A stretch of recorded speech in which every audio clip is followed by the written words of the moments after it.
السلام علیکم۔ آج کی دانا باتیں۔ کسی کی شکل و صورت کا مذاق میں بھی مذاق نہ اڑایا کریں، جانے وہ اپنے ماں باپ کا کتنا لاڈلا ہو۔ کسی ایک انسان کی غلط بیانی کسی دوسرے انسان کا حق مار دیتی ہے۔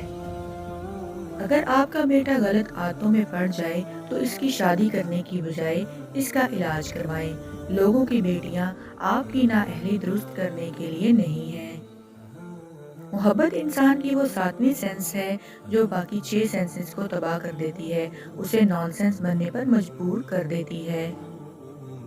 انسان وہاں ضد کرتا ہے جہاں اس کو مان ہوتا ہے کہ اس کی بات رد نہیں ہوگی، اور اگر رد ہو جائے تو مان ختم، آواز ختم، الفاظ ختم۔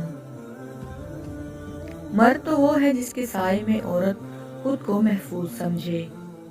عورت اپنا جسم جس طرح غیر محرم کے لیے تنہائی میں پیش کرتی ہے، اگر اتنی خوشی سے اپنے محرم کے لیے میسر آتی تو ثواب کما لیتی۔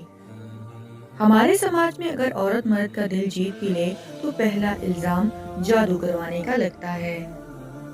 جوانی میں سب سے زیادہ بے سکونی اور ضلالت کا سبب نامحرم سے محبت ہے۔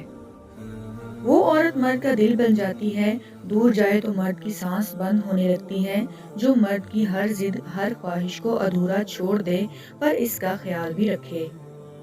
دنیا کا ہر درد اپنی جگہ، لیکن تنہائی میں بیٹھ کر کسی انتہائی عزیز انسان کا خیال آ جانے پر محسوس ہونے والے درد کا کوئی مقابل نہیں۔ مزید اچھی ویڈیوز کے لیے میرے چینل کو سبسکرائب کر لیجیے۔ اپنی دعاؤں میں یاد رکھیے گا۔ فی امان اللہ۔